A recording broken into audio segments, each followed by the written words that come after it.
Hello everyone, a quick intro before we dive into our latest adventure. First off, we want to thank everybody at Gallifrey 1, everybody who came to the live show, everybody involved with the convention. Big thanks to Sean and the team there. And hopefully everybody who joined us had a great time too. It was a very wild live show, and we're hoping to release it whenever we decide to. We'll figure that out. But until then, if you like what you hear in this week's episode, the first of a new two-parter, let us know on the socials media at Rassilon Pod, or leave us a review on Apple Podcasts or your podcasting app of choice. I guess if they let you do reviews on it, I don't know. I haven't tried to leave like a Spotify review, but if it's doable, go for it. Please. We love them. But enough of me talking. There's been a murder.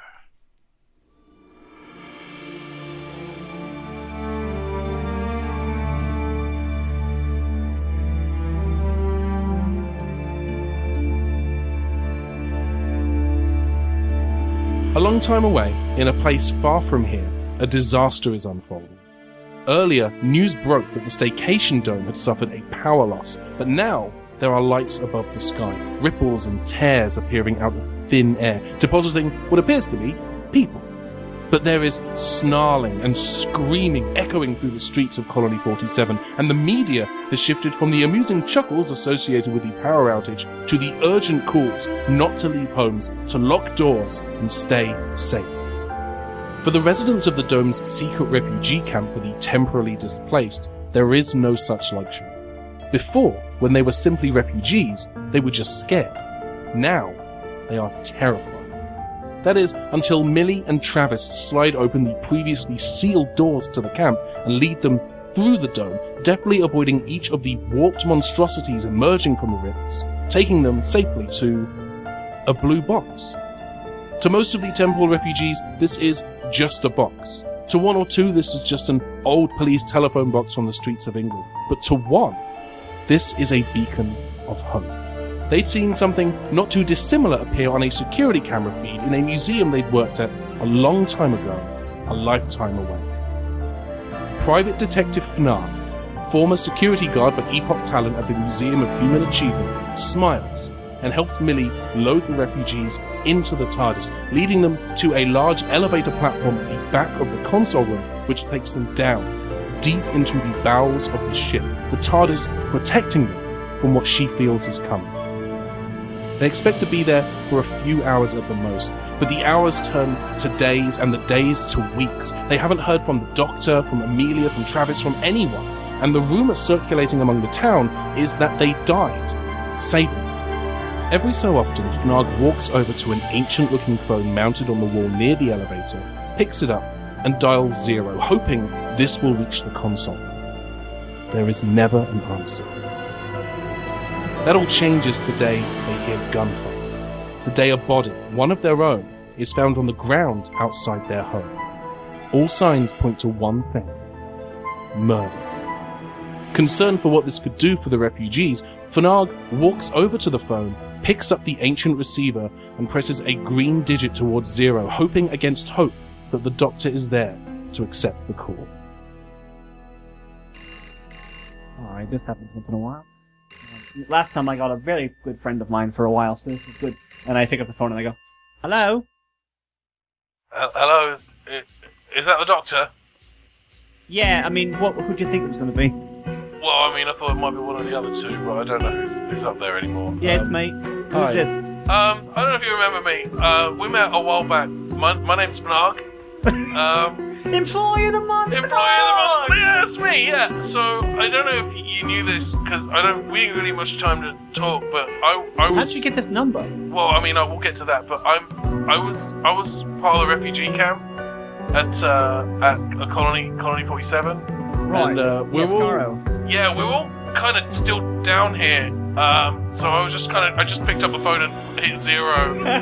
But we're gonna need you to get down here pretty sharpish, because I don't want to mince words. There's been a murder.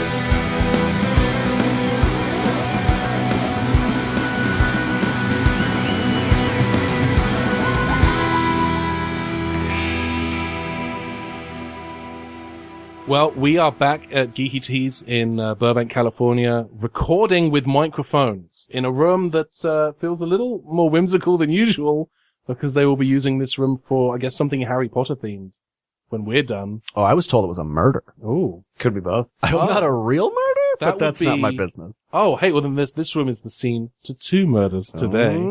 I was When just thinking that about how this is a perfect setup for Yeah. a murder mystery. The sideways bookcase, especially. yeah, it's pretty well. We do keep our bookcases on the side in the UK. Oh, It's a okay. TARDIS. Yeah, it's I mean, Because the TARDIS you has know. been turned. And, Yeah. So when we last left you guys, you had just received a phone call from Fnarg on the telephone on the exterior of the TARDIS. What do you do? I hang up if I don't hear it. Cool. All right, great. I go, So on to our Craig- next adventure. Thanks for listening to this. I go, Craig Cola, and I hang up the phone. Fnarg, I didn't even know you were down there. I mean, I knew people were down there, but I didn't know you were with them. Yeah, I've been with the camp for more or less since day one. I was brought in by Russell Turner. Wait, sorry. Oh, day one at the refugee camp. But how long have Yeah. you been down in the TARDIS? I mean, we've been down here waiting for you for, weeks, months. I don't know. It's been a while. It's only been a few days for us. I'm sorry we didn't get down there sooner. We were captured by some pretty nasty folks, and then they made us do some stuff. And It sounds like an amazing adventure. I can't wait to hear all about it. yeah. But I'm definitely going to need your help. Going to need you to come down. There's been, as I mentioned at the end of the last episode, there has been a murder. Okay, I hang up the phone. No. All right, no, of course. We'll be down there immediately. Fantastic. Doctor, what's going on? There was no speakerphone on that. That's my Travis, there's you know the folks from the camp that we brought down. Mhm. They're still there, and something has gone terribly wrong. I mean, we kind of specialize in terribly wrong. Let's go. All right, you do that. You step foot in the TARDIS. Michael, remind me, where was the TARDIS at this point? Had they? They were in Disneyland 1955 Yes! after dropping There we off go. Croydon at the Jungle Yeah. Cruise. Yes. I think I may have. I don't know if I do- landed on exactly 1955 because I definitely put him on the pole where the guys are Yes. climbing. Okay. So that may have been like 61, 62, whatever they instituted the changes to the ride. Is probably when Yeah. that when 50s or 60s. I the have dating a is a feeling controversy. The Doctor was aiming for Disneyland, but her being the Doctor and this being the TARDIS, she Lost didn't Boy get Farm? the exact same day. What's that? Lost Very Farm? Yeah, exactly. No, she got the, or maybe it's Disney World's Jungle Cruise. Or like, Euro Disney. yeah. Tokyo Disney Sea. Yeah. I don't know if they have a Jungle The Cruise. Jungle Cruise is at the main Tokyo Disney Park, Michael. I'm so sorry. So you finish your phone call with Fnarg after hanging up on him? I forget, how do you want to end that? Yeah, okay, so I think that, the Doctor, knowing there's a murder mystery, is, even though it's a little inappropriate because someone's dead, she throws on a deerstalker hat and, takes a big old magnifying glass and is like, come along, Travis! Yes, Doctor. So as you step in, you see Roman standing at the console. He's, again, looks exactly as he did before. He's kind of old, disheveled. Maybe, Michael, has Roman taken time to maybe change out of his ragged clothing? Oh, yes. Roman is in a very comfy t-shirt, some pajama pants, both black, and a pink bathrobe. Nice. Oh, What wow. sort of Just t-shirt hanging is out. Roman wearing? This is essential. Fan artists need to know. That deeply embarrassing muscle shirt I wore last recording. Oh, boy. I mean, it's oh, canon boy, now. that's canon now. You're Hells stuck yeah. with it, baby. Yeah. Yeah. Still pretty gray-haired, but Roman is working at one of the panels on the TARDIS, the fabrication panel, and he's working at something, and he sees you two come in. He goes, Hello, Travis. I made you something. Oh, and thank you. he presses a thingy, and something comes out of the little fabricator.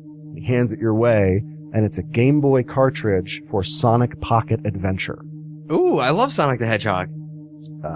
So, The fun fact for people listening who may not be aware, there were never any Sonic the Hedgehog games for the Game Boy or the Game Boy Color. Advance? Yes.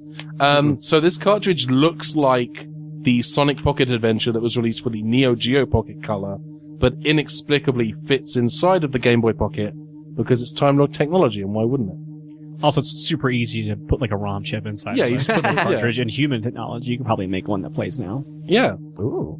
So, Roman, do you want to explain in character what's up, or would you like Yes. me to do it as the gum? I'm happy to do it. Go for it. Yes, so I realized that your previous... That's not my voice. Sorry. That's not it. That's not You're it. not there. Yes, hello. I realized your previous Game Boy is well, you broke it. So I thought you might want something for your new Game Boy that is both more concise, clearer, operates in the gaming rules, and is less confusing for the team. I mean, fill in technobabble. So yeah, this is the Sonic cartridge. It is literally a cartridge of Sonic, but it has 4 modes. What are the 4 little icons it shows? I can read them. They Oh, there we are go. I scan, get it, Sonic Game Boy. That's Yeah. great. scan, transmit, open/close, and laser, which has a cute little cat emoji with hearts for the eyes. There are indeed 4 settings. When you plug in the cartridge, you will see 4 icons. Those are the 4 icons. Magnifying glass, scan. Transmit, obviously, is the game function transmit. Open close, it will require the link cable. I want to Mhm. limit it so you can't just like beam it. And then the cat setting is a small laser pointer to amuse Gunther. Oh. Because she's a sweet Perfect. baby. You know, she needs attention. Is your new Game Boy, is it another Game Boy Pocket, or was this one a Game Boy Color? I think this was a Game Boy Color because we said it was the yellow, and I was Yeah. looking up online because I do that in between sessions. Yeah, And I think the Pikachu branded one was a color. that makes It sense. was. And also the Game Boy Color has that little infrared, that infrared. Oh, secret yes, it does. transmitter. I was going to say. So that's now your. I was going to say, laser do I pointer. have to put a Game Boy camera on it to fire the laser? But no, I like the No, infrared yeah, better. it's got the yeah. little infrared on it. I do wonder, I can't remember, does the Game Boy Pikachu, didn't it have the game built in, so if you turned on that cartridge in it, it just played the Pokemon game? I can't remember. Don't think so. I don't think they had Yeah, I that don't think until they- later on. Yeah, they didn't start doing that until much later. But I mean, this has Time Lord tech, so maybe we just do that. The Game Gear. Okay. No, we don't. Yes, Doctor. The Game Gear did that. Sega were big fans of putting games on their systems if you didn't have a card. Like the Sega Master System that a friend of mine had Alex the Kid Yeah. in Miracle World. I know, I remember that one. That That was was such the- a great game. Yeah. So does Dan also start with a story point deficit now because he has a Sonic device, or does he get to have all of his story points and his Sonic? So if that's the case, I make you do Sonic stuff way more than me. We maybe should remove the Yeah, that's 2 from the perfect. device. Let's do that. Oh, From the the there's this. It comes with 2 story points there. I'd say just. I wasn't scratch trying to that narc out. on him. I was trying to get No, myself it's fine story because that points. was how No, I it's a had good pitched. call, though. That's how He I had doesn't have pitched like it to them 12. also. Yeah. Yeah. Okay, yeah. So I have to use my personal story points for it. Yeah. That's totally cool. Yeah, 'cause the story I points have are- less points because of the fact that I Mhm. have Yeah. 2 devices. And the gadget points are to do something it's never done before, so we don't have to Yeah. do that because Yeah. the device is restricted.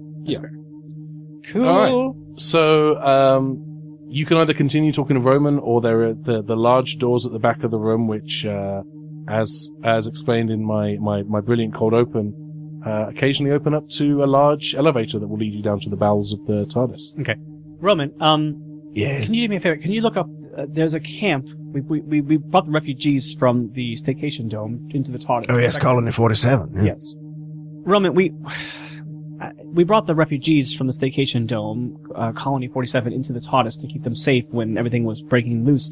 But I just got a call from one of the folks down there, and apparently they've been there for longer, so time must have bent around them a little bit while we were in your TARDIS.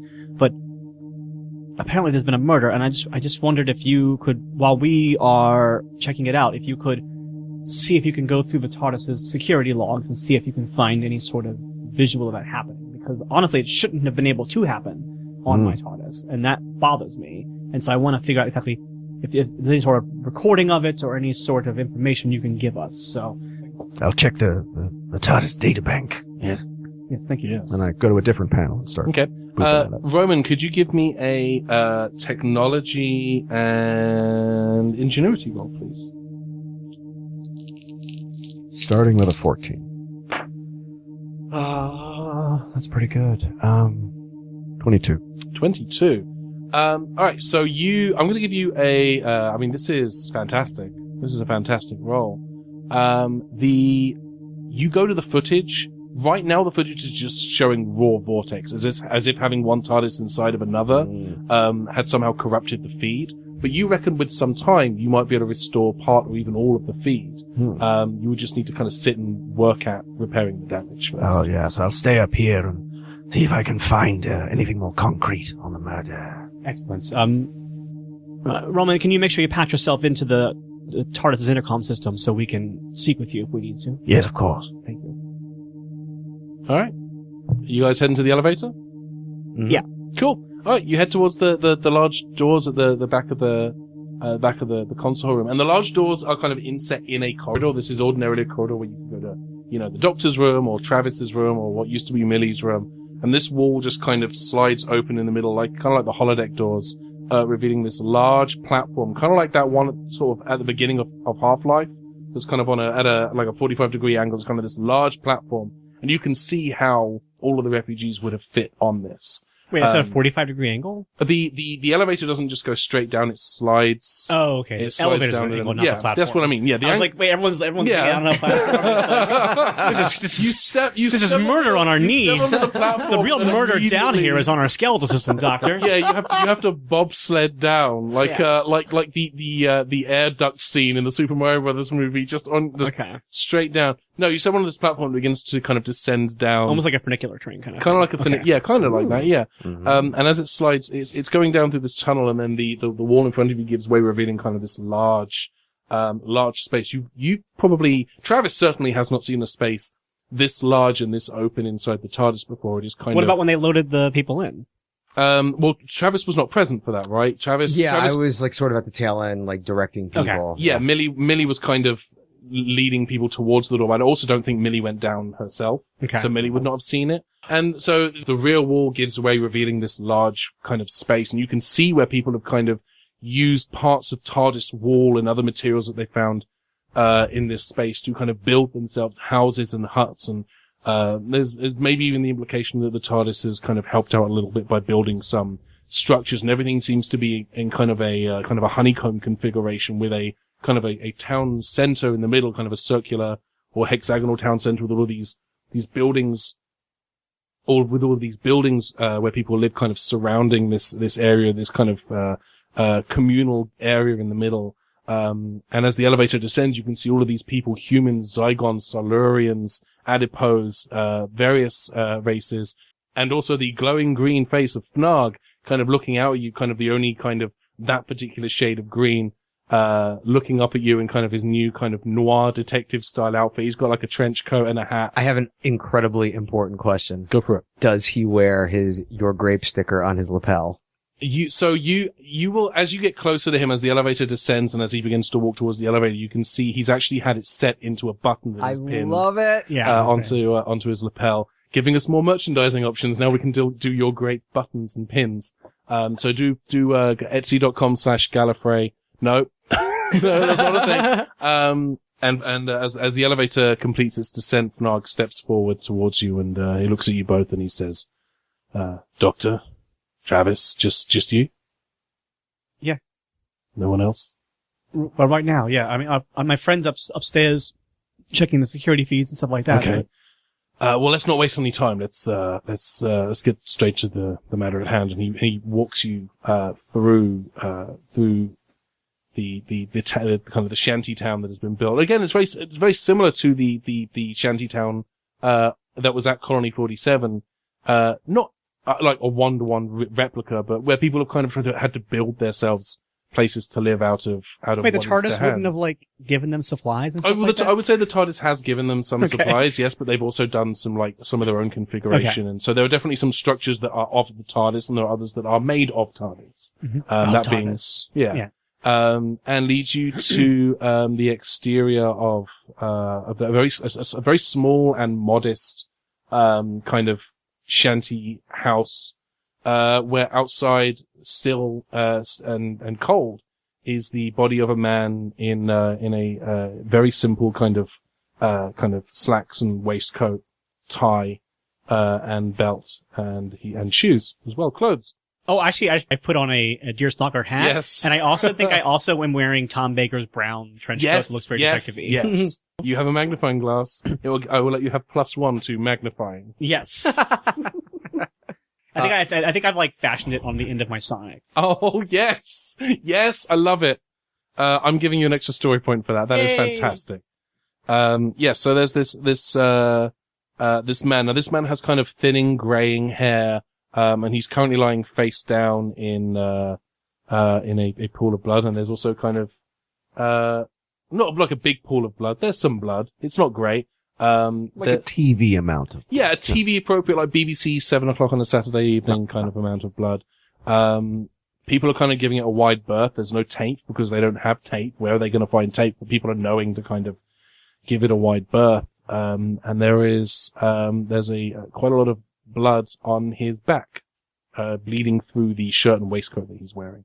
And Fnarg says, this doesn't happen here. We've lived here for months, and everyone we have, no disrespect, Doctor, but you weren't here. You haven't been here. We've kind of had to kind of build our own society and code while we wait for you to return from wherever it is you guys went. We don't even know if you guys were going to come back.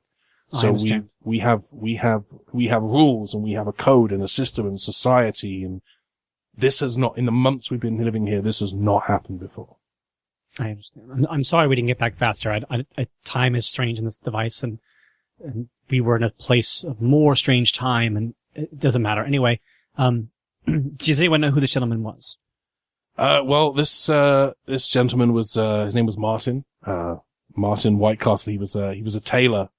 We don't know when he was from, but, everyone got along well with him. He was kind and jovial and, Human. Also, I don't know why you would assume human because he was kind and jovial. Maybe No, it was just a general question because I make no assumptions. I apologize. Sorry. There's some, I'm a little sensitive about it's maybe because I'm, I understand, Fnarg. It's okay. You're brave. No. He's back. He just looks at you and he says, I know. Yeah, I'm gonna, this is gonna be a tough episode for me because I'm not a mystery person, but, oh, good. Yeah. That's great news for us. But I'm gonna, Ben and I were playing this when we were like, Riley's gonna come in and she's gonna be like, this is the answer to your dumb murder. Thanks. Yeah. I'm like, oh, great. Yeah.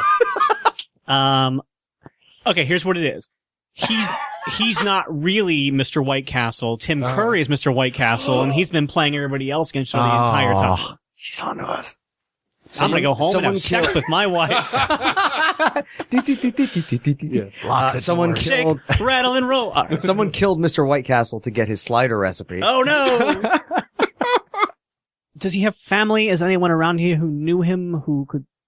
I mean, we've all kind of come to know each other, but no one's really like connected. We were all plucked from. Well, not me, obviously, but pretty much everyone here was plucked from. True, but you've been here for a while. People meet, people fall in love, people find love, people lose love. So I just thought we would. Okay, I'm gonna use my magnifying glass and kind of just examine around and look for like forensic clues, like things like hair particles that don't seem to match him, and things like that. That's good. Oh. All right, so I'm going to have you do a roll. Okay. I'm going to have you do...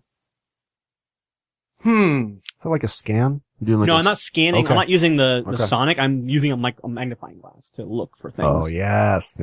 So let's call this... You're looking specifically for I'm looking for things that might not pop out to the naked eye, but with the help of magnifying glass, it might be clues or evidence. Presence in science? Maybe? Yeah, I'm kind of going. Yeah, I'm looking all over his. If I don't know what I'm looking for specifically, because if I knew what it was, I wouldn't need to look for it. Yeah, that's fair. So I'm like, okay. This is awareness, maybe? I mean, I'm thinking awareness and science with a +1 for the magnifying glass. Okay, that's fine. I can do that. Yes. Keen senses, would that get me anything? Yeah, I'm going to give you a +2 for keen senses, I believe. Okay. I think that's probably... I'm picturing one of those jeweler's lenses, but mounted on the Sonic. A jeweler's loop? A loop? No, but I mean the glasses with the little switchy guys. Anyway. I'm just picturing a full-on Yeah, that's what I was picturing. I just imagine there's one extra thing on it because it's. Oh yeah, I mean I'm offense. There's lots of little. Cool it's got an aerial sticking out the bottom. Yeah. This is what I'm talking about. Yeah. There's some kind of weird etch on it. Okay, that is going to be a 22. Hot diggity daffodil. All right. You don't find any hair follicles. You don't find any weird residue. You do see more information about the wound. So the wound, does it look like it's a wound that came clean from the front through the back, or is it something that came from inside of him, or did the wound start in the back, or It what? looks like the wound started in the front. Okay. And he's bleeding from the back because whatever it was kind of Exited out the back. exited out the back. But it looks like a bullet wound. In fact, because of how well you rolled, I'll give you this. It looks like a 20th century bullet wound. Okay, 20th century. While the doctor is examining the body, I actually want to ask Fnarg, so tell me, are you the equivalent of law enforcement down here, or is there a police service, or how, I know you haven't had a murder before, but how have you been sort of maintaining the peace down here? Well, yeah, I mean, obviously we've been here for a few months, so we have a fully equipped police station with no, we don't have any of this. It's just me. It's just good old Fnarg, Detective Inspector Fnarg, Private Detective Inspector Investigator Private Fnarg. Sorry, I'm nervous. This is my first murder. That's fine. Yeah, I understand your sarcasm to Travis, but it is, I get that things are tense and that but he was asking an honest question. No, I don't mean to. Like, I know that you say that you don't have a police department, but you did say you have a code. Yes, you do have there a is. system. Okay. So how do you enforce that code? I'm not gonna lie, this is our first murder, so I'm feeling a bit of anxiety. Absolutely. Deep breath, Fnarg. You got it. Deep breath. Hey, you're doing great. You're doing great. I'm okay. I'm great. Every murder's somebody's first. Okay. I mean, look, Fnarg, this is my first murder too, so we're in this together. Okay, thank you. I have lost so much count. And he says, so we don't really have any kind of law enforcement per se, or Percy. That's just my little joke. Sorry, I'm nervous. A man is dead, Flarg. I'm sorry. I'm so sorry. Okay. So I was initially hired by Russell Turner to kind of act as, he hired me to kind of, keep an eye on things at the refugee camp on Colony 47 and kind of keep the peace. And when we moved here, I kind of continued to perform that role. I honestly thought when we were moving into the TARDIS that would be the beginning of the end, that we would be able to take people home. And instead, I'm still here doing this job, and it's right. Everything was fine when we were at Colony 47. When we were in the Staycation Dome, everything was fine. I mean, it wasn't fine. You were in a refugee camp. I mean, there were none of the, look, this man he has had blood. I hadn't seen blood on this job until we were here in the TARDIS. Okay, so I just want to make sure. So, you were basically the only one who was officially in charge of security. There was security personnel at the Staycation Dome. My question is, where are you set up? Like, do you have a home or an office? Not that I am accusing you, but you, might be the only person to have access to weapons. So whether, it was from your domicile or someone who had access to your particulars. Basically, I'm trying to track down who could have had access to a weapon. Travis, I understand your train of thought here, but I do think that it's a bad call to assume that nobody had weapons beforehand. I think that a situation like this, people being plucked out of time and space, any number of them could have had a weapon on them when that happened. Fair enough. We haven't even had a chance to properly examine the body or see what kind of wound this is. We heard what sounded like a small explosion. Yeah, it looks, and I kind of somehow I've gotten gloves on my hands, somehow I happen to have gloves. Yeah. And I lift up, how's this man dressed? How's Martin Whitecastle dressed? I described him earlier as having kind of very nice kind of suit pants and a I guess shirt. I'm asking more about what era his clothing seems to be from. Is he wearing contemporary, modern day for us clothing, or is he wearing Victorian era clothing? It's a nice suit and pants can mean a lot of things. I would ballpark his clothing as early to mid 1950s, pre-coronation, post World War II. Okay. So he does seem to be a bullet wound. Seems to have gotten him from the front, so whoever shot him through the front. The era of the gun is 20th century, although that doesn't mean much for the people because it could be a stolen gun from someone. But Flarg, it might be a good idea. Do you have a catalog of where the folks that have been brought here are from? Do you know everyone's point of origin in history? We've part of the code that we've agreed upon is that we try not to judge people by where they came from and what their past was, and so we don't ask. As a rule, we don't ask because all that matters is where we are now, and we can get people home. Great. But we all kind of came to terms with the idea that we may have to start a new life, and we've all had to kind of agree that information stays, with each individual person. Some people are comfortable talking about where they came from. Other people, have kind of seen this as a fresh start. Yes, a new beginning, a fresh start. Doctor, yes. Maybe we should check, the victim's pockets or anything like that. Maybe they have something on them that could give us some sort of clue. That's a good idea. So yeah, I go looking through the pockets. Okay. We'll just use the same roll that you did last time. I'm not going to make you Okay, re-roll cool. that. So you don't find anything in his pockets, but in kind of moving his body to get to his pockets, you do find a burn mark on his wrist, on his left wrist. This burn mark, the skin is kind of, seared, and it looks like this happened maybe 2 or 3 weeks ago. Can I tell, looking at the burn mark, is there any indication of what kind of burn it is? Like, does it seem like it might be like something that a tailor might be using in his shop, like a steam cleaner or something like that? Or does it seem like something else? That I might have you do a separate roll Yeah, for. That one I'm going to have you do ingenuity and knowledge. And Travis, if you also want to do this roll, I'm not going to stop you. Sure. I have a 17. Okay. 12, unless I add anything. Let's just call it a 12. It's fine. Okay. Travis doesn't know what a tailor is. What? I mean, I've seen how he dresses. Oh, burn on Travis. Burn on that imaginary person who lives in your head, Dan. That's 100%. I mean, 100%. Like when Dan has we've asked Dan about costuming and stuff. Yeah. I don't even know what I'm doing, and we all had like flannel shirt and t-shirt. Yeah. He's from the 90s. What would he do? Flannel Just shirt? because I brought clothes to Arizona for my mom to hem doesn't mean I don't know what a tailor does. I didn't say Dan. I said Travis. I know. No, I'm calling myself out. Don't worry. I would say based on that roll, you know enough to say that that's probably not a wound that would have been inflicted in the course of tailoring, but Okay. you couldn't pinpoint exactly what may have caused that wound. Doctor, I'm thinking maybe I should go look around Mr. Whitecastle's home or shop. Do you want to stick together on this, or should we maybe cover more ground and split up? Yeah, we can split up. We can cover more ground that way. That's a good idea. Okay. Now, you do know his shop is not really going to have tiny cheeseburgers in it, right? Yes, I do know, Okay. yeah. I mean, who knows? The TARDIS provides.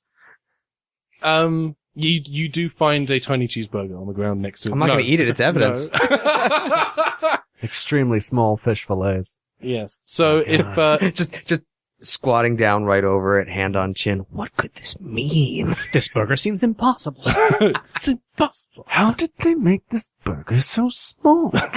Travis and the doctor go to White Castle. So Next so week. if Travis is going to Martin Whitecastle's chalet, his shack, his home away from home, Seems like it's just his home, but yeah. Doctor, where are you going? What are you doing?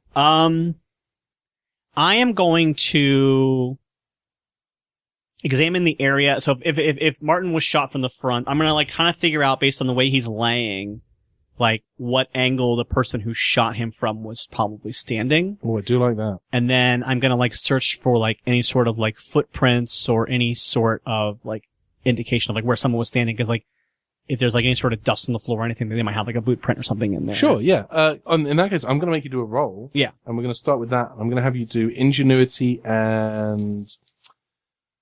I'm going to call this marksman, because although this isn't you actually using a ranged weapon, this is using your knowledge of ranged weaponry. Sure. Ranged weaponry? I can't speak. My whole mouth is shutting down. Does my keen senses play into this at all? Yeah, I'm going to let you take a buff from keen senses. Okay, cool. Okay, that's going to be a 19. Okay. You can kind of draw a line, from behind. There's a little shack, kind of. It's difficult to do because we do not have a map, so it's all in the theater of the mind, but Yeah. there is another little shantytown house, kind of across the way, and kind of in your mind's eye, you can kind of see the trajectory would take it from just behind that shack. And you can also see the line would take the bullet into the wall of another shack that is just, in fact, the shack beside the one that Martin Whitecastle was shot outside of. I'm going to inexplicably have a little baggie, and then I'm going to walk over to where the bullet is and see if I can actually dig the bullet itself out of the wall that it got shot. Yeah, you actually. So this particular metal, this is like a thin sheet metal. And the bullet has, possibly because of the density of this particular sci-fi metal that I've just had to come up with on the fly, is kind of wedged, into the wall without piercing it, so it's kind of lodged. Yeah. I mean, that yeah. makes sense with the metal building. Like, it's a dent in it and the bullet's kind of stuck in So the bullet's like just kind of, it's especially having there's a already deep- gone through a person, like it wouldn't be full speed. Okay. Yeah. So yeah, I kind of like pop that out into a bag and kind of like seal that up so that I have that. Yeah, you do that. Okay. And then I'm going to go back over to where I think the bullet was fired from, and that's when I'm going to look for footprints and look for any, especially if I can find like a distinguishing footprint that might give me like idea of like what the boot looked like or the shoe someone was wearing or whatever like that. Okay. How do you want to do that? I'm going to follow the path that I've like created in my mind palace of where the bullet fired from. And then I'm going to like search the ground with my magnifying glass looking for footprints. Go ahead and give me awareness and science. Actually, you know what? I'm going to go ahead and, let me roll first, and then if I need to, I'll do something else. Okay. Oh, that's actually going to be a 19. Nice. Okay. There is some gunshot residue. Okay. Kind of on the ground. There aren't any like footprints or anything, but there's definitely you're able to see both using magnifying glass, and I guess the Sonic would probably pick this up as well. Kind of a residue against both the side of the shanty house, and against kind of a little bit against the ground where it looks like a handgun was fired. Okay. Okay. I'm going to use the Sonic to kind of like signal to Roman. Mm-hmm. Through the TARDIS communication system. Mm-hmm. And I'm just going to say, Roman. Hoi hoi. I'm sending you, and I'm just going to like use the Sonic to like transmit. I'm sending you analysis of the bullet that I found and of the gunshot residue around it. Could you possibly run it through the TARDIS and kind of get some sort of like breakdown of it and things like that? Yeah, I'll do a whole little montage up here. It's gonna be rad. I appreciate it. You're quite the Abby. Let's cut over to Travis. Travis going into Martin Whitehouse's shack, and it's just the shack he was shot outside of. Which I don't know why I forgot that in the moment, but that's his body is just outside the shack, so you are in his shack right now. And it's this was kind of a makeshift, like a place to live and a tailor shop. You can see kind of a basic kind of metal kind of spring cot with a very thin mattress on it. Which maybe they found that from somewhere else. God knows where they got that from, but it's looking pretty worn. There's a rack, like a wardrobe with, a bunch of kind of makeshift homemade coat hangers. Like this man has bent his own coat hangers. It's actually pretty remarkable. Who could bend metal like this? Who knows? Into a coat hanger shape. Yes. And there's all kinds of different clothes here from different eras that are being, kind of repaired and patched up. And you can see his sewing station. He has an old sewing machine, which, actually is not that old to you because it's like, the make and model is like maybe early to mid 90s, but it looks far, far older than that. Like maybe it's like 20, 30 years old. You also see a dresser drawer, a set of, like a wooden set of dressers with two drawers on, and a drawer in the middle with a keyhole. Okay. So I'm gonna sort of do like a general, like, investigation of the area, looking for any clues. I specifically want to see if maybe he's kept a ledger of people who, like his clients for the tailoring business. Just basically I'm looking for baseline information to begin with. Yeah, sure. You find a little, like a college rule notebook. And it's true, college did rule. But, my apologies to Brian Forenzi, whose joke I just blatantly stole. I'm sorry, Brian. And it's just it's a short list of people. There's, the name George is in there. There is, UV99 is in there. There is a character whose name is so good and so fresh, and I have to put it on here. No, I'm going to save that for later. That's great. And someone called Roquette. And then another entry for Big Tony. We forgot to change Rocket's name, didn't we? No, we're leaving that as is. Excellent. If you had changed it, I would have absolutely changed it back. Excellent. Okay. It's fun. That's okay. Okay. And then in going through the wardrobe and the drawers, I don't happen to find like a gun holster or anything along those lines, or maybe anything that would say that this person had like, military or security or police or some sort of background that they would have had on their person at some point? You don't find anything immediate. You do try to pull open that middle drawer with the key, and it's locked. Great. I am going to use my sonic cartridge to try to unlock it. Fantastic. How do we do that, Michael? Well, oh, sorry. Do you have your link cable? Of course I do. No, I always do. Important. Okay. It's a standard wooden dresser drawer. Doesn't do wood. Doesn't do. You're wood. right. It doesn't do what. But I okay. will say it's an old dresser, so there may be other means, perhaps, of getting this bad boy open. Ooh, set the Sonic 2. Firm kick. We didn't. You said that like you were a computer. Set the Sonic to firm kick.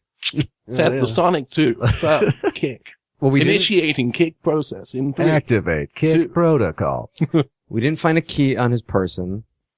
I didn't find a key while looking through anywhere, did I? Or do you want me to roll? You for haven't that? found a key, no. Okay. No, I don't want to break it. Okay. Does he have, I'm gonna take one of the coat hangers that he made and use that to try to pick the lock. You can't see this, listener. I'm doing a little jig. I love that. Okay, so you pull up a item of clothing from the wardrobe. Take the hanger off. What do you do with the item of clothing that you've just removed? I lay it over the back of a chair. You I don't just throw it over the, I don't You just put it throw over the back ground. of the chair. The chair disintegrates and the clothing catches fire. That doesn't happen. I'm just being playful. And then a big rock. And then a big rock. I will point out, I haven't made that joke No, yet I this did. season. That was one on the Dan We're all count. doing it to you now. The tables have turned. Yes. The rocks have turned. Now the rock kills you. Now I can smell what the rock Now the is giant doing. rock kills the joke. Yes. It's Soviet game of Rassilon. Sorry. Yes. The game of Rasputin. No, don't laugh at that. You demean us all when you laugh at that bad joke. I've seen what makes you cheer. No, I enjoy it. There's a bat voiced by Hank Azaria. Yes. So yeah, you I guess like straighten the end of the coat hanger and go to Jimmy the Lock. I'm going to have you roll a ingenuity, and I'm going to make this subterfuge. Okay, 5 to begin with.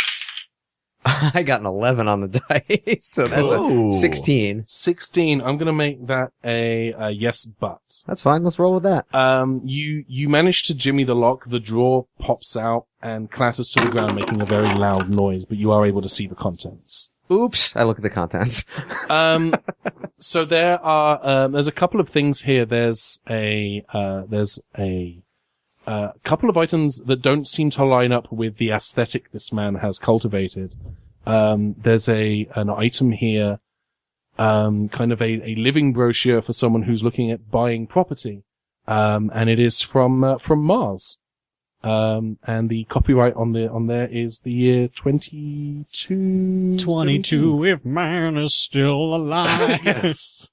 Yes, If it's woman exactly what it can is, yeah. survive. Oh man, we gotta do Cleopatra It's 25, the RPG. 2275 is the year on there. And it's a little brochure from Mars.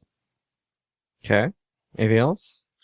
I'm going to say with the yes, but I'm going to say that's what you find in there, but it does also make a noise and attracts people. Okay. I pick up the brochure and I also pick up the, client ledger and I'm going to go meet back up with the doctor. Okay. Fnarg is standing in the doorway and he says, what was that noise? Oh, I was investigating and, I dropped this drawer, unfortunately. Sorry.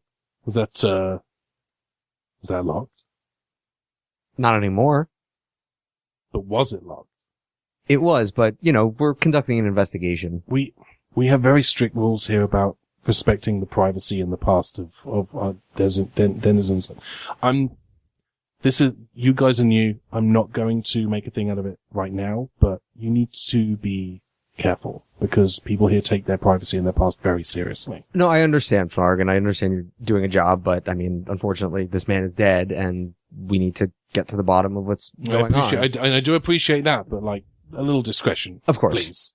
While this is happening, because since it's right by where I was standing anyway, I'm kind of like... I imagine you heard the clattering at the very least, and I'm eyeballing Fnarg now, and I'm looking to see if he seems like he has a weapon on him. Like if he is someone and I'm not asking him, I'm doing a bit of subterfuge, and I'm like, kind of like, I'm investigating him, because now I'm starting to suspect him a little bit. Yeah, give me ingenuity and subterfuge. Okay. Doctor's a straight shooter. Well, that's okay, because it's still 20. Okay. Yeah, you can definitely make out, like, sometimes whether his trench coat rests, you can definitely see that it looks like, using your keen doctor senses, like there might be the outline of a gun holster under his jacket.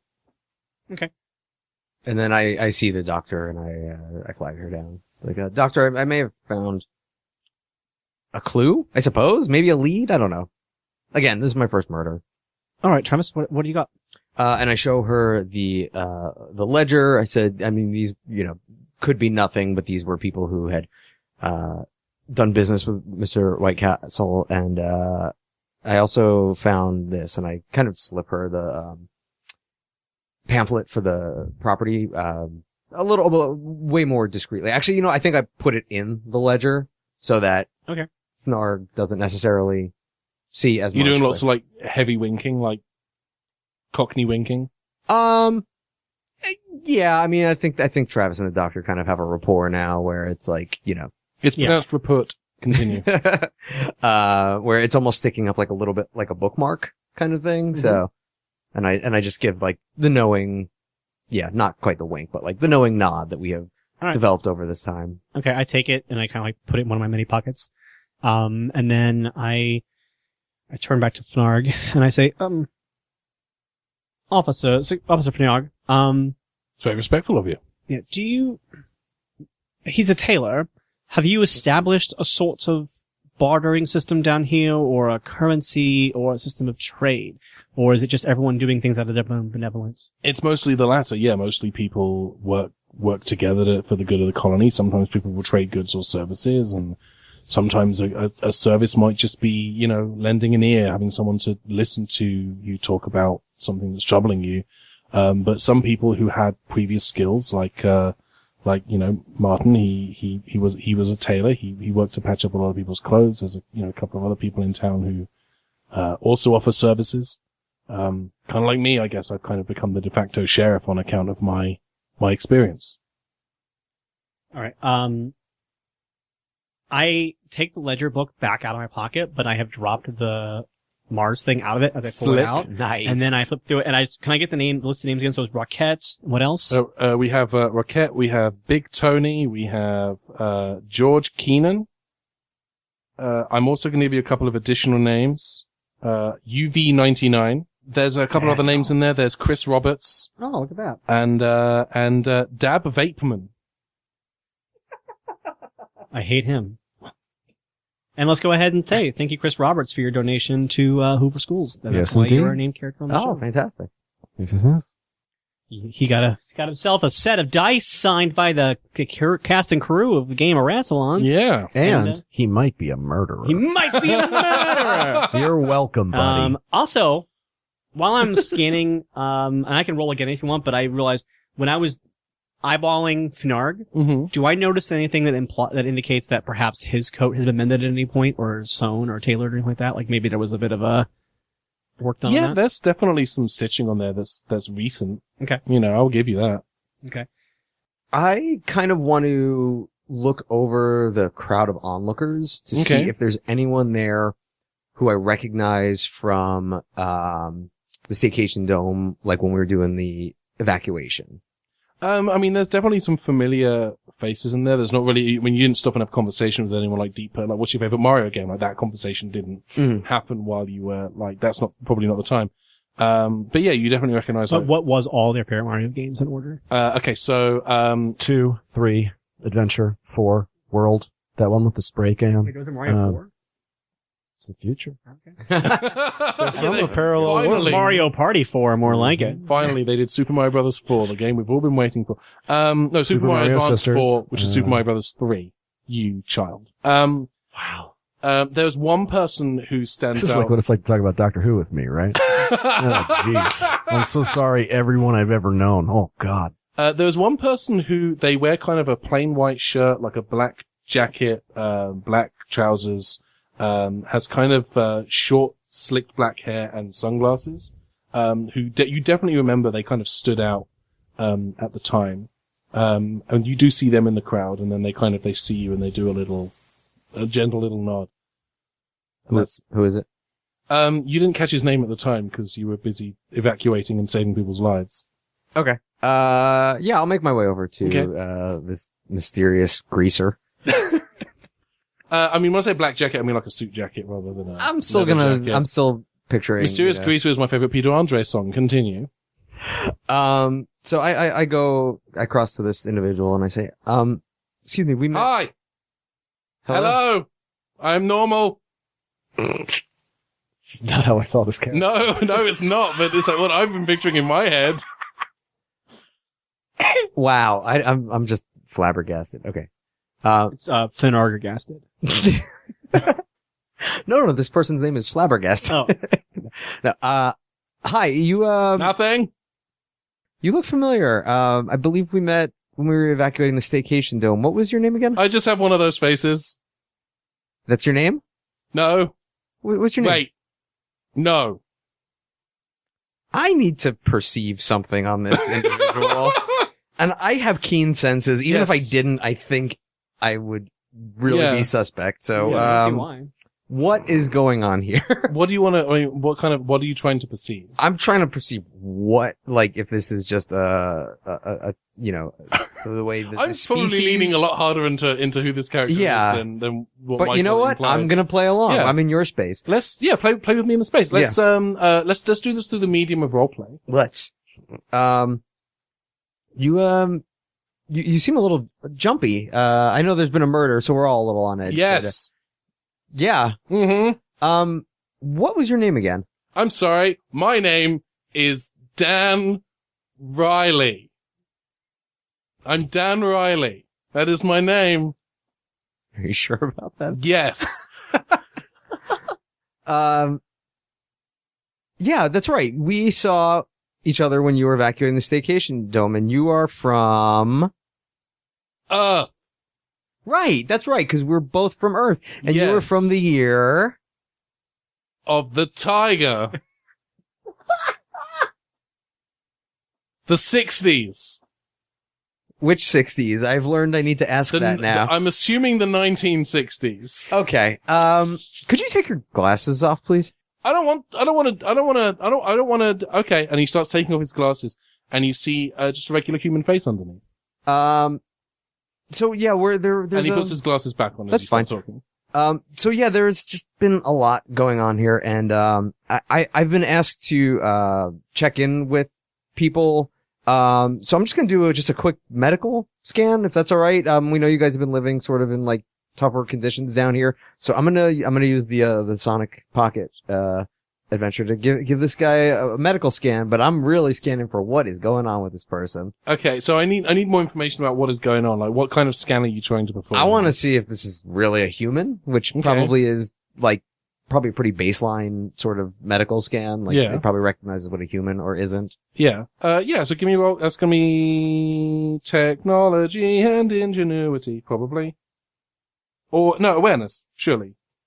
Awareness and technology. Okay, so 7. And then I'm using this for a specific purpose, so I get a +3 on that, which brings me at a 10. Michael might be able to give us information that will change the role. No, I was just reading the scan traits. I think we're good. Yeah. It's just a matter of what the Yeah. medicine versus tech. Sorry. And wait, then- no, you're right. It probably is medicine, right? Yeah, that's the We'll call it awareness and medicine. I do apologize. And Okay. you can still, you still get that +3 though.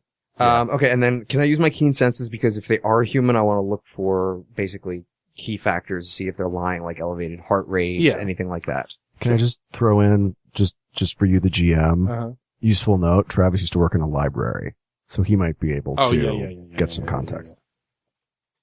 Okay. Nothing? All right. Nothing. I'm normal. So 7. Okay, so I'm gonna go in this with a 9 because I have a 0 on medicine. Cool. Not the best roll. It's gonna be a 14. 14, I'm gonna say that's no but. Okay, I'm willing to bump that with story points. That will take you up to a yes but. I'm gonna go. I want to take it to a yes. Would that be 2 points? Yeah. Okay. Alright. Yeah, that takes you up to a yes. So you're able to determine this man is definitely human. Okay. He's a human man. the scan is able to kind of pick up on his like temporal origin, which I guess would say, yeah, he's definitely from the 1960s, and he does have an elevated heart rate. He's lying about something. Okay. Well, for the most part, you are moderately healthy. Are you a smoker? Because I'm seeing maybe some heart stuff. Yes. I mean, isn't everybody a smoker? Yes, I smoke cigarettes. Yeah. Oh, you know what? I really shouldn't because I'm really trying to quit, but could I have one, please? Yes. All right. And he goes into his jacket. And what do I say? He looks in his one pocket and he goes to his other pocket. Ah, cool. And he pulls out a box of Winston cigarettes. Our sponsor, by the way, is... no, I'm not going to do that joke. That's bad. Cigarette smoking is terrible. I want to see if when he's opening his pockets, if I notice anything like that he's trying to conceal. No, probably not. I would imagine he probably not. I would say at this point, though, you are he's starting to look more familiar to you, not from the Okay. From the Can I- Colony 47. All right. I mean, I don't think my pop culture is going to help with this unless it does. But I'm going to try to place this guy. Okay, yeah, give me a roll. It might. Yeah, that's going to be awareness and knowledge, right? With your pop culture knowledge. I get a bonus for the. Yeah. Do it. Good. This is so much work for a thing that's like just for me. But I love it. All right. So it's gonna be a 10 to begin. 18. Yeah. This is DB Cooper. This is absolutely 110% DB Cooper. Like, it's just dawned on you, like, oh, dang, this is DB Cooper. We have a knack for meeting people who disappear in aeronautical adventures. Misadventures, some might. Yeah. I take the cigarette and I say, the doctor doesn't like it when I smoke, so I'm gonna hold on to this for later. But my doctor also says that here's what's gonna happen. I'm gonna go and do something normal now, away from here. No further questions, Your Honor. Didn't say that. And he starts walking away. It's like DB Cooper as paid by Liz Lemon. Like, that's kind of where I've been going. It's like Duck Newton trying to lie. Yeah. all right, so that didn't yield any of the results I was hoping for. But hopefully it was entertaining It was, to listen yeah. to. Yes. All right, well, let's jump back to the doctor. I've got Fnarg in handcuffs. I've solved the whole thing while that was happening. And I would have gotten away with it too if it weren't for you. I don't know why I'm a pirate now. You've gone bad, Fnarg. You've gone all the way. You're pirated movies, you're killing people, it's everything. All right. So I think I have started to work my way through this list of names on the ledger. All right. So let's say that I'm talking to Rockette right Okay, now. yeah. She's a human. She's wearing kind of mid to late 19th century garb, like a very, not to say garb implies like Ren Fair, and I don't think that's got a problem. But she's wearing kind of like she's wearing a petticoat. She's wearing she's a very together woman. She's a woman who's kind of on top of the things that she's on top of, and she talks with an air of knowledge and authority. This is a smart woman. Okay. This is a very smart woman. All right. Also, I just realized out of character, like, it might get really tedious, the audience, if I go through and interview each of these 6 names that I've got. So I'm going to find a way to, like, truncate that a little bit, because that's all I can think to do right now is interview everybody who might be the suspect. Hello, Miss Rockette? Hello, yes. Is that your first name or your That's last name? my first name. My last name is Leg. Okay. Well, to kick things off, we'd like to... Would you like a story point? Yeah, sure. Teamwork! I see that you were a customer, or you may exchange services with Mr. White Castle. Were you friendly with him? Were you close, or? With Mr. Whitecastle, it was a strictly professional connection. Mr. Whitecastle was the only person who was capable of performing the necessary repairs to my garments. My services have not necessarily been in use since I arrived, both at Connolly 47 and now here. But With this murder, there's a very good possibility I might become useful again. I'm sorry, what is your line of profession? I'm an attorney. Oh, interesting. So that might actually be interesting to ask you then. I know that Security Officer Fnarg said that there was a code here. There was Yes. So as an attorney, did you have any hand in creating that, or do you understand what the penalties have been and how it's been enforced and such up until now?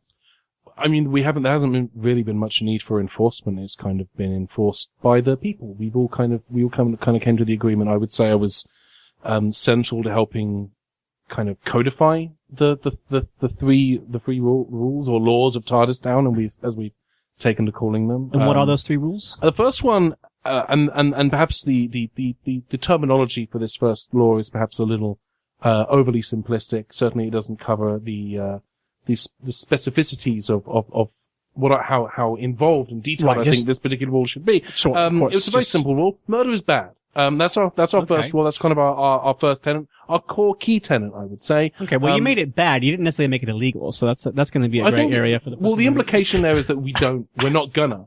Okay. I think was what so there was a man in thick glasses who very loudly exclaimed that we shouldn't be murdering, and pretty much everyone agreed that murder was bad. Well, that's kind of been a tenet of all societies, and it kind of hasn't been followed by any of them. So what was the next one? The next one is that time is relative. We are where we are now. We are who we are now, and we are not going to take revenge on people for who they may have been, or where they may have been, or who they may have been associated with in the past. We are all in the same boat now, and some of us are from the future, some of us are from the relative past, and it's difficult to get revenge for something that may not have, strictly speaking, happened yet. So as a rule, we don't. That is one of our first primary rules. It's actually the second rule, but I'd say it's up there. It's time is relative. Okay, sure. Murder is bad, time is relative, and what's the third rule? The third rule is that we are all in this together. We're all in the same situation. And to that end, the goods that we brought with us, what we have with us, the few possessions that may have come with us, few rifts and rents and tears and emboitments, are our own, and we do not steal. We do not take from others what we need. We can ask, we can share, we can barter, and we can offer, but we don't steal. And I would say that is a rule that has been stuck to. There have been no reported thefts, no stealing. Everyone has been fairly respectful, which honestly it has been something of a surprise for me. I thought if any of the rules were going to be broken, it would be that one. But no, we had a straight up murder happen here. So that's kind of, I owe Fnarg $50, whatever that is. You owe Fnarg $50. Yes. For what? We had a bet. Oh, over what law would be broken Which first? law would be broken first? I honestly thought it would be stealing, and Gotcha. Fnarg just said no, it won't. Fnarg wasn't all there'll be a murder. Fnarg was more of a mind that there might be other issues possibly with revenge. Now I have a question. I have a question. With regards to reported thefts and law breaking, is there anyone that those would have been reported to aside from Fnarg? I mean, primarily Fnarg. I would also, as people here know that I was an attorney in my time, I would assume someone would seek out my services. I've not been secret or shy about the fact that I am a practitioner of the law, and it has not come up. Okay. And, sorry, I know you may not know the answer to this question. I know that even though it's a small community, it can be a large community as well. Was Mr. Whitecastle involved with anyone? Did he have a romantic partner or any sort of, who were his close friends? Do you know any of that kind of information? Not as far as I'm aware. Okay, thank you. Thank you. All right, and then I think I would move on to one of the other people. Who do you want to move on to? Can I jump in real Yeah. quick? Tell me if I can do this first. No. Okay. Go ahead, Riley. Rock. I was going to try to use the Sonic Pocket to scan to find people who are from around 2275. Like, I basically want to track using like temporal timestamp, I guess Okay. is the best way to put it, to sort of narrow down, like, the list from the, let's call it the list of suspects, but the people in the Okay. ledger, just that way we don't have to bounce from every person. I just want to see if I can enter in, late, 21st century? 23rd century, other way. Yeah. Late 23rd century and sort of give me like almost like when you're testing Wi-Fi to see if it's like stronger or weaker kind of thing to like point me that's towards good. someone. Yeah, give me, we'll call this awareness, and God, that's still going to be tech, isn't it? I mean, I can't think of anything else it would be. I mean, Maybe arguably science? medicine, but medicine's not great. Call So it science. Science is most Yeah. likely going to be it. I mean, technology is just using and adapting technology. Science is more scientific knowledge. So Okay. that's kind of where I would put that. I would say probably awareness and science. Okay, 5 and then a 2 with the scan. 7. 14. I got a 6 and a 1 on the dice, so. It's not really able to give you kind of a firm reading on who might be from that particular time period. You get a feeling that there might be, 2 or 3 signals that are kind of in the ballpark, but you're not able to get anything specific. I'm just gonna walk in the direction of the strongest one. All right. The strongest signal that is closest, let's see, who would that be looking at the notes? There is a shanty shack, not far from here. And that's where you're kind of getting a signal from. Alright, yeah, I'll go and knock on the door. Okay, you knock on the door and... This is very Law and Order SVU. I'm just yes. knocking on doors.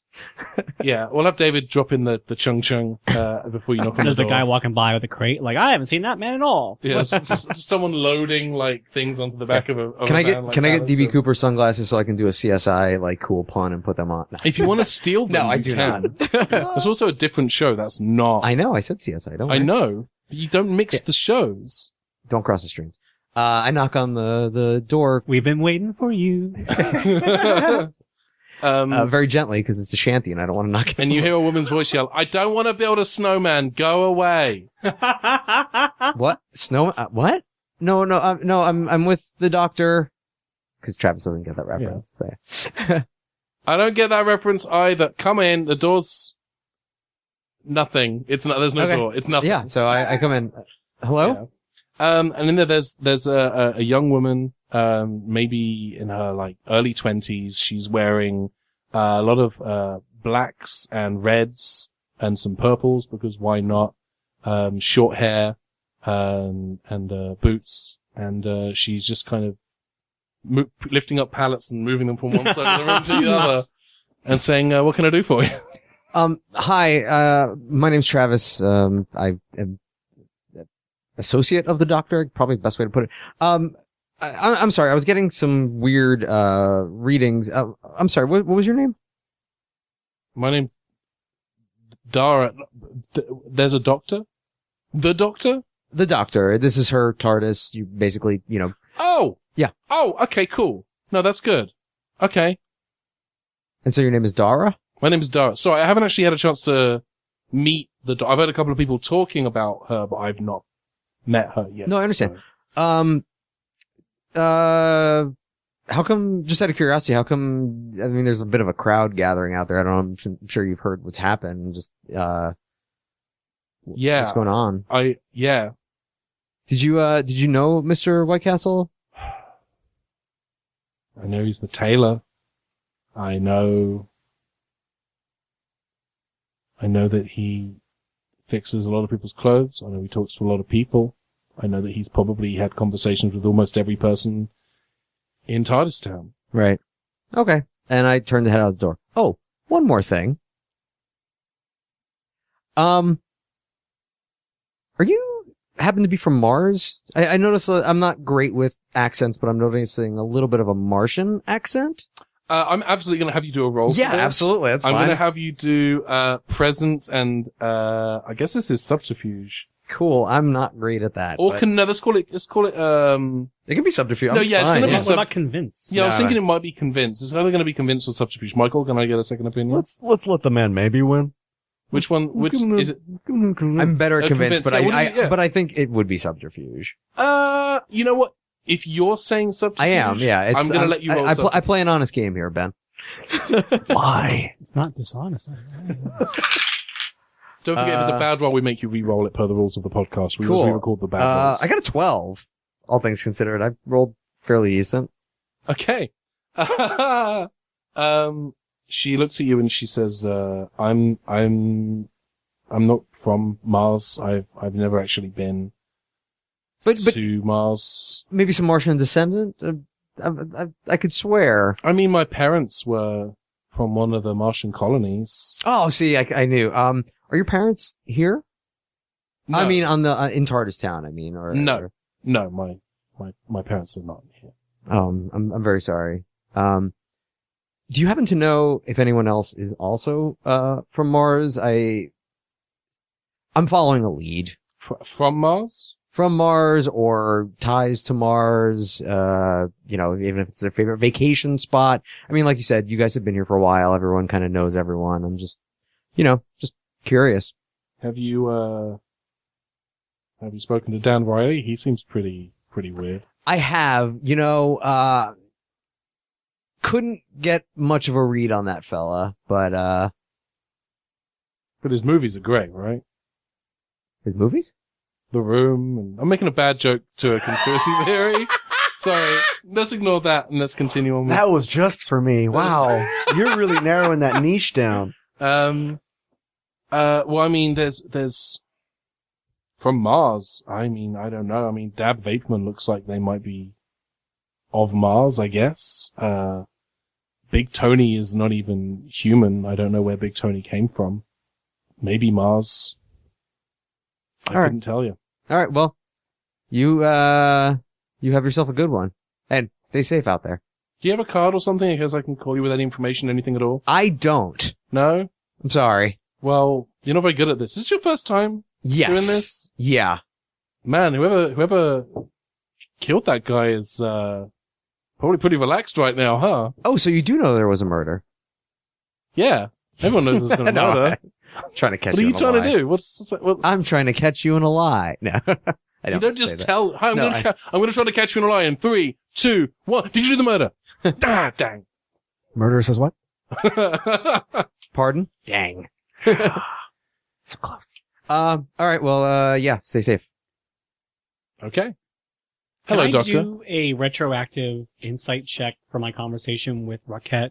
Yeah. Like to see like if I felt like she was being shifty or like that, like her body language. I'm not going to have you do a roll. She seemed pretty on the level. She seems pretty, again, like smart and together and honest and above board. Okay. I think A great dresser. well, why don't I meet up with Travis again at this point? Okay. And that could have been happening while I was talking to her, Mhm. and now we can meet Sure. up again. Travis, have you learned anything new? I have learned almost nothing. I ran into, get this, DB Cooper's here. Oh, Yeah, I know. yeah. Oh, yeah. Super shifty. He does have cigarettes. I told him not to smoke. Okay. Well, I know you're big on health. You're a doctor. You're the doctor. And then Doctor? I mean, yeah, I don't. and then I met, My creator loved to smoke. It's a great photo of us lighting a cigarette on the side of the show. It's fun.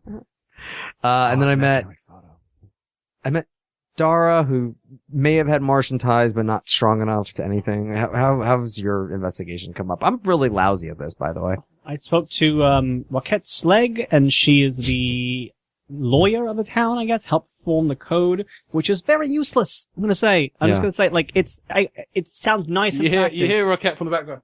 Hey! We worked long and hard on that. Well, maybe like another 10 minutes might have been good. Maybe like do like a whole third of the stand about the city of Boulder. Anyway, A large boulder. Sorry. Yeah. Different rock. get up and leave. All right. So the Can you roll rules, for leaving, please? the rules are murder is bad, time is relative, and all in this together. And I feel like that time is relative is actually making it very hard for our investigation because it's not about judging people from their time period, but it makes it very hard to find out who might know someone and what their connections are if no one talks about where they're from. Right. Dara said that she thinks Dab Vapeman, which is a strange name, and Big Tony might have some Martian ties. Big Tony apparently not human. Mhm. Maybe we should check out these two together. Sure. I mean, it's a lead to follow. I'm not convinced the Martian thing is what the motive for the murder was, but I guess it's a better lead than nothing. So, All right, let's go find this dab Bateman. As you guys can't see this, but Dan did definitely dab. And you can't see this, but I've closed my eyes in pure frustration. Hey, Vape smoke is coming out of her. to be fair, I did a terrible dab. Yeah, all dabs are terrible. There's no such thing as a good dab. ADAB. We are okay. You guys head towards Dab Vateman. I would imagine you ask someone, "Hey, where does Dab Vateman live?" And everyone laughs and titters, and then they point in the direction of Dab Vateman's home, shanty hut, and you knock on their space where a door should be. Okay. So are the doors just like there's not even a door at all? They're just open doors. I mean, some of them have like loose doors, some of them don't. Okay. And this one just doesn't have a door, so it's Okay. like you'd be I knocking knock on the the siding of the door, like Yeah. the frame. And there's Hello? there's a person in there.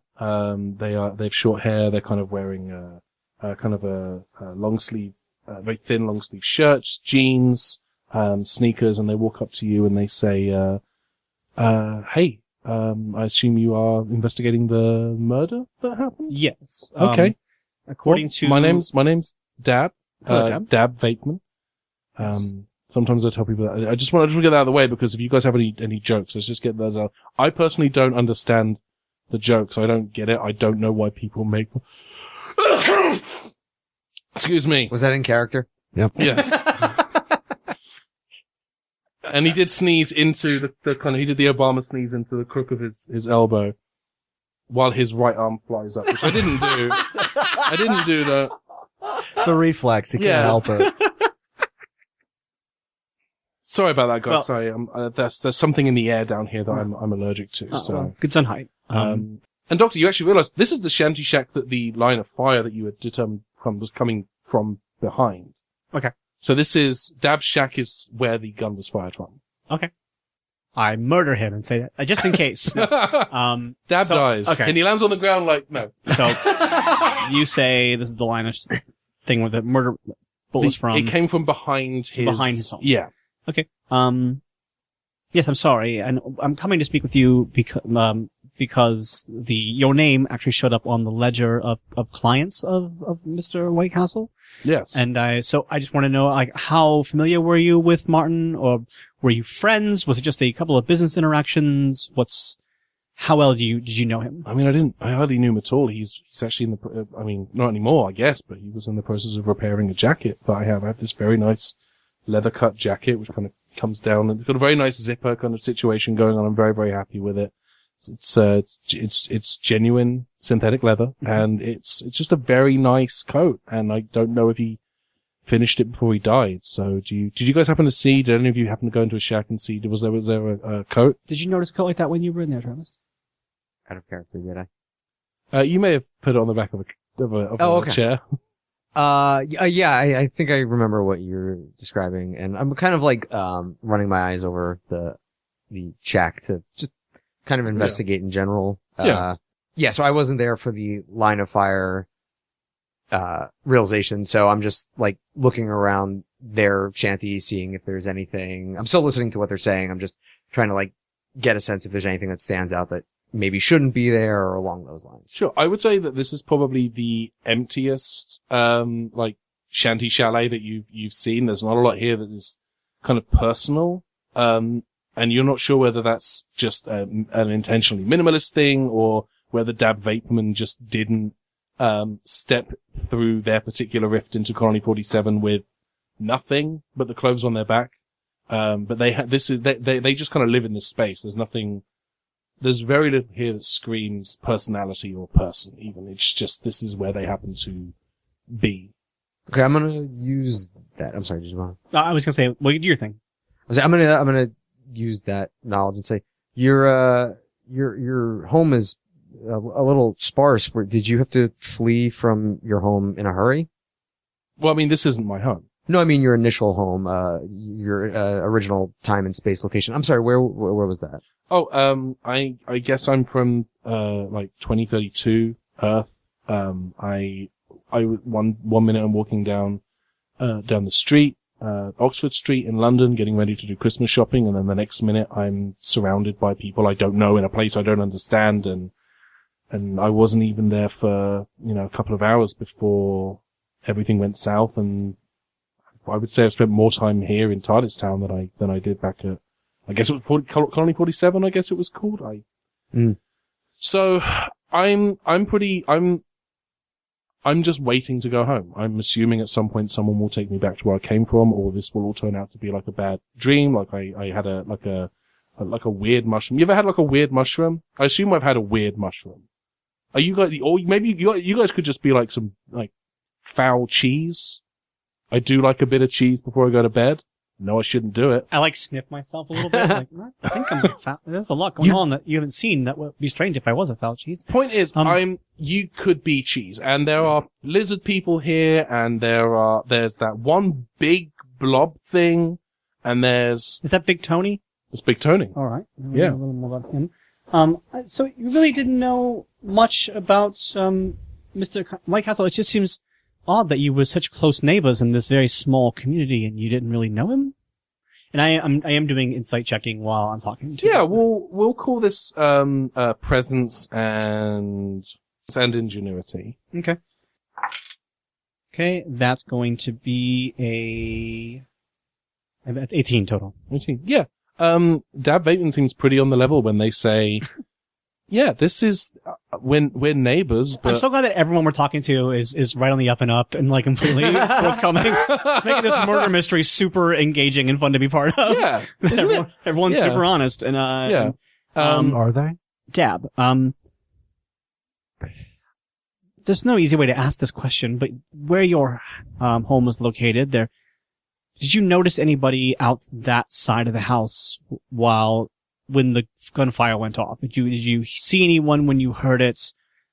Did you notice anything out of the ordinary, anything suspicious? I mean, I was woken up by what I assume was the gunfire. It woke me up, and when I went around to check it, there was no one there. But I saw, the crowd gathering around Martin's body, and So you were asleep at the time of the murder? Yeah. Is there anyone who can corroborate that? me, anyone who happened to walk past and look in the window, So you didn't see anything out that window when it happened, when you were woken up? No. A figure or anything? No. Okay. Did they seem like to tell the truth based on that roll from earlier? Yeah, this person's completely and utterly on the level. All right. They say, yeah, I mean, it's been a bit dusty since they fired the gun, and they did the dab again because it's funny. It's funny audio, and it's just I guess I'm having an allergic reaction to. It just seems weird that it'd be like, I mean, there's people from all different time periods and different species and races here. It seems weird to me that it sounded like a really old gun, like, who would have that? Lots of people, unfortunately. Now, have you been having these allergic reactions prior to this morning, or has this been like an ongoing issue with you? I mean, whenever there's like any kind of like dust or particulates in the air, I get a little bit, sorry, false alarm, I'm fine. I get a little bit, this is going to be great audio. I get a little bit, so far. I get a little bit, but it's been pretty bad over the last, couple of hours since the I don't know whether there's something in the air or I'm what. gonna do a sonic scan, and I can spend my 2 story points if you would like me to do that, but I just want to see if I can pick up anything in the air besides regular gunpowder.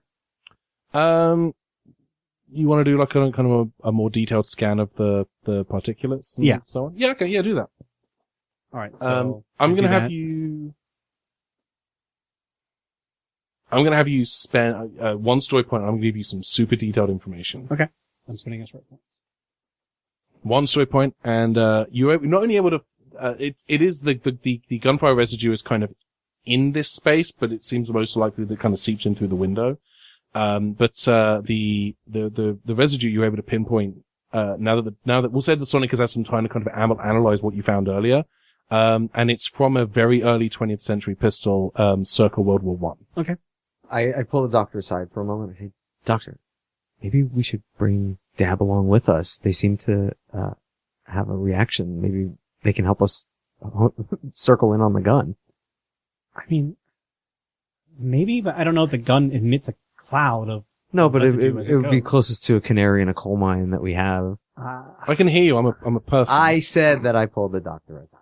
No, I just want to make a fun joke. I know. Maybe. I don't know why that would be a thing, because it's not like the gun is constantly going off. Like, the cloud would be here from where it was expounded. But if someone has residue on their clothes or something along those lines, maybe? That's possible. I mean, I think I can probably actually just cue the sonic in to detect those kind of things. You're the doctor. You guys start to hear a commotion from outside.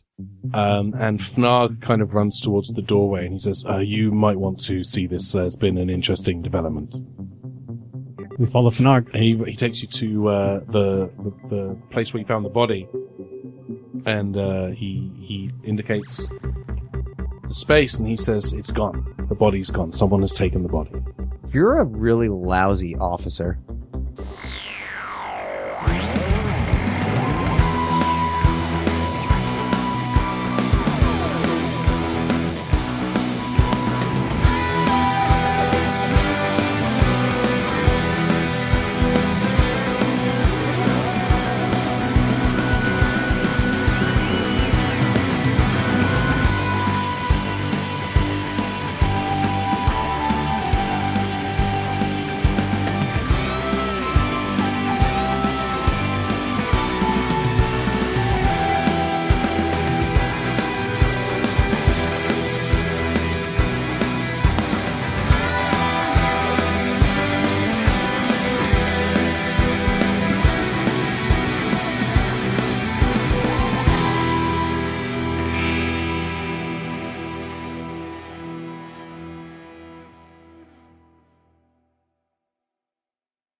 I can't remember which one of the Jungle Cruises, it's either Hong Kong or Tokyo, but I was watching the video of it online, and when they go through the part in the jungle where the lions are, that one was built after the Lion King came out, and so when you go through it, it's actually all the animals lined up for the baby lion. Oh, that's amazing. They're actually playing Circle of Life as you go. Okay, why are we wasting our time recording this podcast? Let's go there. Yeah, when you go to the corner, it's like, it's so, I'm like, I can't believe they put all this in this ridiculous, silly ride. Okay, we're a Jungle Cruise podcast now. I can't remember which one. I think it's Tokyo. Like, at some point in the ride, there's like a whole thing where like the gods of the elements start to attack you, and like water and fire like burst up. At least something happens on the ride. How dare you? I don't like. How dare you? How dare you, sir? I know. Jungle Cruise is amazing.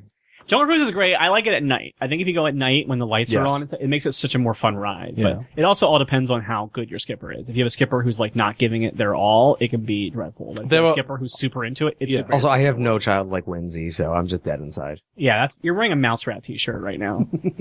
I drove down with you to Comic-Con while you had an entire playlist of movie soundtrack songs, so don't you dare try to tell me that. Thank you, Riley. There are two types of skipper. There's the strong bad skipper who's like all the way into it, and then there's the senior card gauge skipper who's like, and now as we turn the corner, here it is, the eighth wonder of the world, the backside of... And there's just no enthusiasm in their voice. I think we may have spoken about that I last had that time. on my skipper on my storyteller when I did Storybook Land, because everyone was like, you have to go on Storybook Land, it's the most romantic, go at night, it's super romantic, there's twinkly fairy lights, it's wonderful. And then we had this like this guy who was like a storyteller who was just like, and then on the corner we have London, and we have the home of the three little pigs, and here is where the original story is. I'm feeling the love, baby. Oh my god. And they're looking at their watch like, yeah. It's that romance wafting in. Yeah. It's also like that ride is supposed to be romantic, but it's also like not, because like it'd be great if it was like Pirates where you're like sitting facing the front, and then if you're with somebody that you want to like give a quick little kiss to, whatever you can, but instead you're sitting right across from like a family of four that are like so like you can't like, yeah, it's just like not the best time to be like, yeah, let me just get, like, not like you don't want to full on make out, it's Disneyland, but like you still like, yeah, you want to have a cute romantic moment, but there's like a child staring you in the face. It's like, nope, not gonna work. Reminding you where they come from. Yeah. It's unfortunate. Yeah.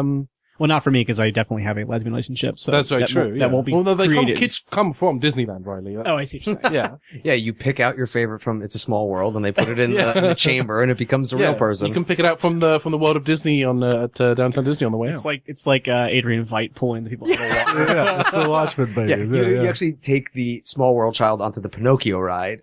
And then it spins. And then it gets turned into a donkey, and you take it home, and they can do work for you. Gotcha. Okay. Sorry. Sorry. Sorry. Sorry. Sorry. Sorry. Sorry. Sorry. Sorry.